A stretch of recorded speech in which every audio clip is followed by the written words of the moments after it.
ndër më të paguarit në të gjithë. Po flasim të botë e futbollit. Të botë e futbollit. Të botë e futbollit. Po flasim për jo, nuk ashtu fare. Sportisti e para një për shumë kohë, pilotët e Formula 1 ka pas paga shumë. Tiger Woods në golf. Po, Tiger Woods. Më i paguarin botë. Mikael Schumacher në Formula 1, po. Pastaj vjen Formula 1. Flasim të futbollit me që është megabotrori. Jemi te megabotrori. Mos miknim vend tjetër.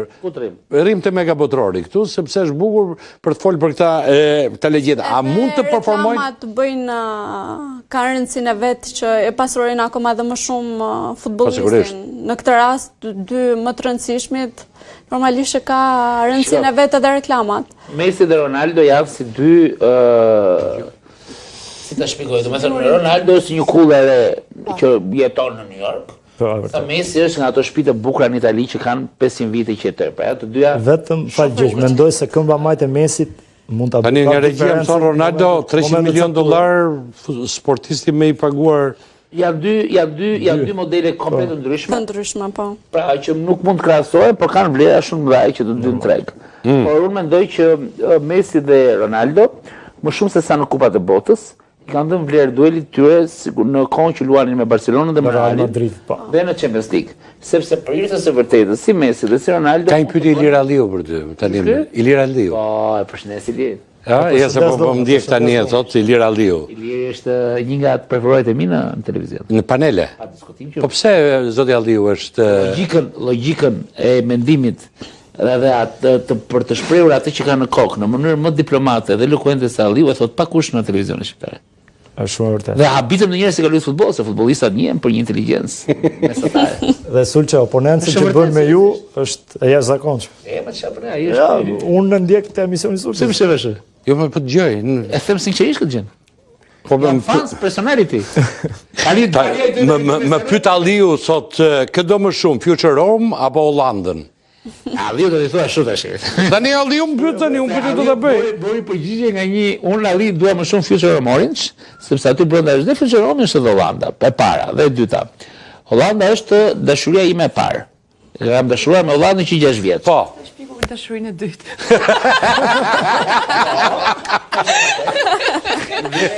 Dashuria e parë as nuk harrohet dhe as nuk ndrohet. Por besoj që Future Rome Orange do të jetë dashuria ime e fundit. Ja? Vërtetën apo se ke gjetur? Akoma e vërteta. Okej, nuk e di regjia. Kemi një tjetër diskutim, Gjoxho. Po ta fillojmë çik me gocat dhe nuk ashtu. Pse fiton këtë kampionat botëror? Me gocat. Besoj që Brazili. Fiton Brazili. Pse? Mësoj dy arsye pse. Nuk e di, thjesht ndoshta nga që dua ta vizitoja të vendin se duket shumë. Që të shkosh me atje, po fiton kupën e botës atje, më mirë mos ta vizitosh. Kush e fiton këtë kupë bote Pogoni? Për mendimin tënd. Me dëshirë Gjermania, por në realitet unë do të thoj një kandidatë shumë të rëndësishme, dy për mua janë Franca dhe Spanja. Surprizë, jo surprizë për nga emri, po surprizë që hyn kështu si outsider. Jo, tash du të i bëj qefin edhe sefës pak është Hollanda. Askush po e llogarit, nuk e kanë kalkuluar si favorit. Ka një përbërje shumë agresive të skuadrës, ka eksperiencë dhe djem të ri. Ka dhe një mbrojtje shumë. Po pra, eksperjenca në mbrojtje i jep garancinë për se Hollanda atje ka pasin më problemin. Do të gjithmonë kisha halli ke sulmi, po dëmtohesh në mbrojtje. Kampion bote, këtë është era e parë që nuk ka një kështu situatë, gjithmonë kanë qenë 2 ose 3. Këtë vit nuk duket surprizë që mund dali Anglia, nuk duket surprizë që mund dali Franca, Spanja, Hollanda, Gjermania. Unë dhe me merë një Europiane herë. Kampionet e re bote. E merë një Europiane. Edhe Hollanda kampion e re quhet. Hollanda kampion e re quhet. Po unë besoj shumë tek afrikanët këtë vit. Afrikanët? Kampion bote. Se jo. Po kalun grupin, po qëse do pushimi prapë në natë këtu në studio, një 2 për këtyre mirë do jenë. Më shkruan Arian Sukniqi, duhet të jem sot kur është Pogoni në studio. Mirë do ishte shumë mirë që ta lidhësin futbollin dhe baletin bashkë. Arian Sukniqi. Sepse ai duke qenë maestro, ai duke qenë maestro, e ka atë elokuencën që lidh futbollin, sportin me baletin. Çfarë lidhje ka? Gjë më të bukur se kjo s'ka. Çfarë lidhje ka? Po ka pra. Është një artist që ja ta mbaroj direkt. Është nga të vetmi që ti ta bëj këtë. Është nga të vetmi. Maestro. Po, maestro. Po është maestro. Ai është maestro. Ne mund të thashë sa duam, ai është maestro. Çat, sa më shumë se kaq, s'kam. Dakor, po çfarë lidhje ka baleti me futbollin? Absolutisht, ke gabim. Ka koordinim. E ke gabim. Po i mishë kodët aja, po ta marroj Po ju më lutem. thellë, a? Të gjithë barinët stërviten në mënyrë të jashtëzakonshme, të gjithë futbollistët stërviten Më shumë se sportistët. Aftësitë koordinative që kanë balerinët, po të njëjtat edhe Futbollist. sportistët përgjithësisht. E kuptoj. Socializim, shoqërizim, personazhe të njohur, Po. mbledhin turma pafund, din të komunikojnë, janë njerëz Motivojnë. që të gjithë i duan të kenë miq dhe shok. Çka ka dallim ndërmjet kësaj? E kuptoj. Po, disa dalin me geta, qartë. dhe disa dalin me mbathje. Okej. Shumë e thjeshtë. Aja Sukliqi më ka ndryshuar të gjithë atë këndvështrimin që unë kam pas për artin në përgjithësi në Shqipëri.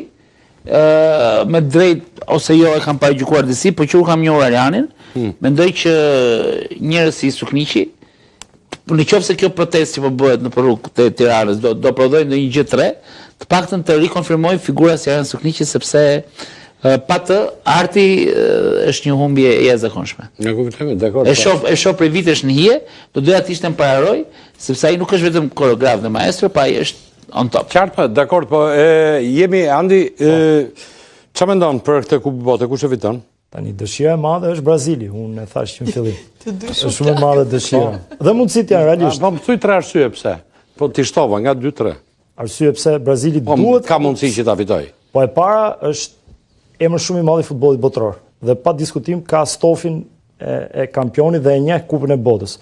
E dyta, ka një grup të mirë futbollistësh, nuk ka yje, por ka lojtarë shumë të mirë. Rafinha i Barcelonës për shembull ka bërë një sezon të jashtëzakonshëm dhe është në një formë shumë të mirë. Vinicius Junior, lojtari i Realit Madridit, kështu që janë element goxha të mirë, por është dhe Ancelotti pastaj që ditë bëj grup. E ka treguar si trajner. Por realisht mendoj që Spanja është favoritja numër 1. Dhe ne po harrojmë një ekip që s'po e përmendim fare këtu, Anglinë e Tuchel. Ne e kishim grup, fitoi gjitha ndeshjet. Ne i kishim nxjerrim çik grupet, Ka bërë një ekip të fortë. Ja kush janë gjithë grupet i nxjerrim. Mund të jetë surprizë. Me që është hap se ta fillojmë çik lehtë, mos bëjmë në një dëmtim që ditën e parë. Kush çka ke? Ndodhi që është më bukur te protesta. Çka ka ndodhur? Ky Pilinçi ka parkuar te kryeministria për makinë furrizat dhe ka kataruar me Ramon. Po çfarë fut protesta këtu më tani? Çfarë më bëre me flamingo? Si? Po goni ka rap. Pilinçin e kanë kataruar. Në ke një dro? Pilinçin e kanë kataruar me Ramon, ka shku me furrizat. Po çdo të Pilinçi ka ty. Po është një personazh ka shku te kryeministria nga mbrapa. Edhe i kanë abdir. Ka kujtuar za Ramon. Protestërojët kanë abdir.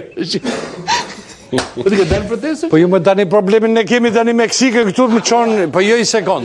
Atëherë shikojmë edhe çik grupet, grupi B, Kanadaja. Gjeri, një koment për grupin B. Bosnjë e Hercegovina, Katari dhe Zvicera. Kush duket në grupi fort? Brazil, Marok, Haiti dhe Skocia, grupi C. SBA, Paraguay, Australia është aty dhe Turqia në grupin D. Të lajmi te grupi B, do jam shumë kurioz shoh përballë midis Xhekos dhe Xhakës. Janë të dy produkte. Sa e bukur Xheko-Xhaka. Xheko-Xhaka janë të luftës në ish Jugosllavi. Xheko-Xhaka.